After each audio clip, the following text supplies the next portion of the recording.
All right, so for dividing fractions, sometimes people they forget the trick. The trick is multiply by reciprocal, and then there's a couple of like fancy little acronyms, or not acronyms, but mnemonics. Keep, switch, flip, or keep, change, flip. I like keep, change, flip. For me, it just seems easier to say. So here we go. Dividing fractions. So first one, super basic. The other two, there's a couple of twists in there, and we'll go over those when we get to them. Okay, so keep, change, flip. Here we go. So we're going to keep the 3 over 5. And then we're going to multiply by reciprocal. So we change the division to multiplication. And then we flip, we reciprocal the 7/8, and we're going to call it 8 over 7. And now it's a super easy multiplication question. Most people, they don't mind multiplying fractions. It's just numerator times numerator over denominator times denominator. So we do the top ones. 3 times 8, that's going to equal 24. And then we have 5 times 7, that's going to equal 35. And we're done, at least on this one. This one, there's no reducing, and we don't have to worry about mixed numbers because the numerator is smaller than the denominator. Okay, now if it wasn't, if the numerator was taller, we would have to, bigger, we'd have to think about, do I need to switch this into a mixed number, or can I leave it if it's fine? Okay, so here we go. Next one up. We're going to do 4/5 divided by 2/3. So here we go. So keep, change, flip, multiply by reciprocal, keep, switch, flip, however you want to look at it. So we're keeping the 4/5. And then multiply by reciprocal, 3 over 2. Okay, so here we go. Multiply the tops, numerator times numerator. That's going to be 4 times 3 is 12. And we also are going to have to look at a different feature here. And then for the bottom numbers, 5 times 2, the denominators make 10. Now this one here, this is reducible. So if we notice, they're both even. So we know we can divide them both by 2. So if we're looking for simplest answer or simplest form or reduced, okay, we need to do the reducing. So they're both even. I can divide them both by 2. Divide by 2 and divide by 2. 12 divided by 2, that makes 6. And 10 divided by 2, that makes 5. Now we could have done cross-canceling, and that would have actually saved us a little bit of time. So we'll look at doing that here real quick. We'll come back to the 6 over 5 because that's still important. So now let's look at the 4/5 and the 3/2. They're both reduced, but if we look at the diagonals, so we look here, 4 and 2, well, those are both even. So that means I can go ahead and cross cancel them. Remove common factors is another way of thinking about it, or cancel common factors. So I can divide both by 2. Whoop, here we go. So 2 divided by 2 leaves us with a 1, and 4 divided by 2 leaves us with a 2. Now we can multiply again, okay? So this is it is a better way of doing it, okay? But if you miss the cross-canceling step, you can reduce later. So now we have 2 times 3. That's going to make a 6 over 5 times 1. That's going to make a 5. So now when we did so if we cross-canceled first and then we did the multiplication, our numbers are easier to work with. They're smaller.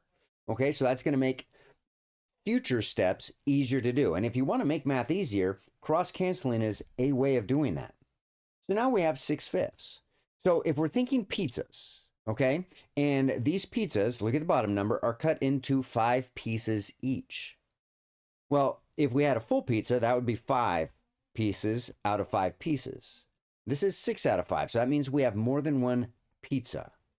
So we have the 5 out of 5.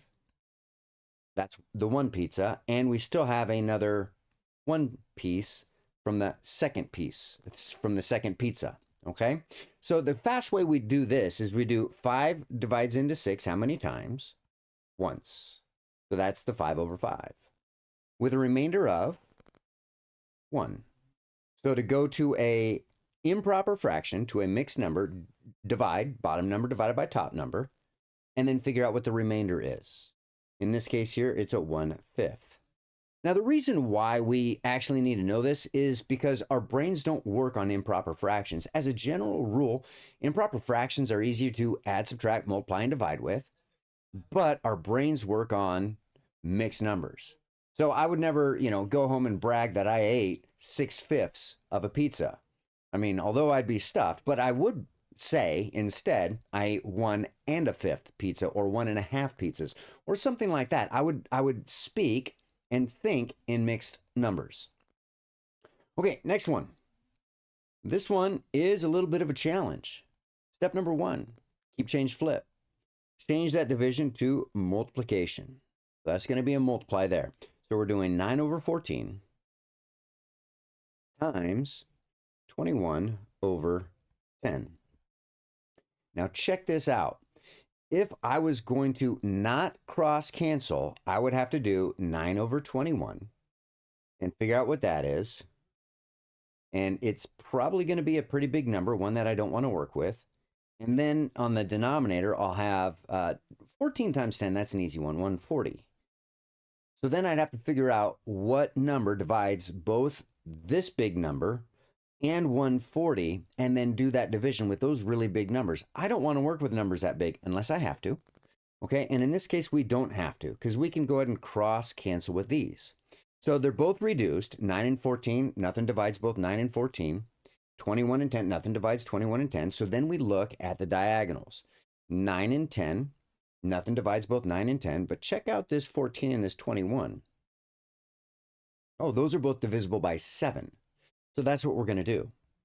So 21 divided by 7 makes a 3. 14 divided by 7 leaves us with a 2. Ooh-wee. These numbers are much easier to work with. So now when we do our multiply, we're doing 9 times 3, that's 27.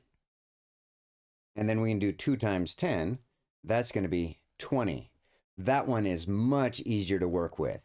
And it's already reduced because I did cross-canceling or canceling common factors or removing common factors. We still have an improper fraction. The top number is bigger than the bottom number. The numerator is bigger than the denominator. And some teachers, they'll say, yeah, you have to mix number it. And depending on the level of math, sometimes you can just leave it like this. If you're talking about slope or something like that, you always leave it as an improper fraction. So like high school, you can choose. Normally elementary school, we always leave our answers in mixed numbers. So here we go. And this one's actually not too bad. 20 divides into 27. 20 times 1 leaves us with 20. And then we subtract. 27 minus 20 is 7. And then the denominator stays the same. It stays 20. There we go. So not super tricky on any of these here. So remember, for division of fractions, keep, change, flip, multiply by reciprocal, keep, switch, flip. So give that a try and subscribe for more.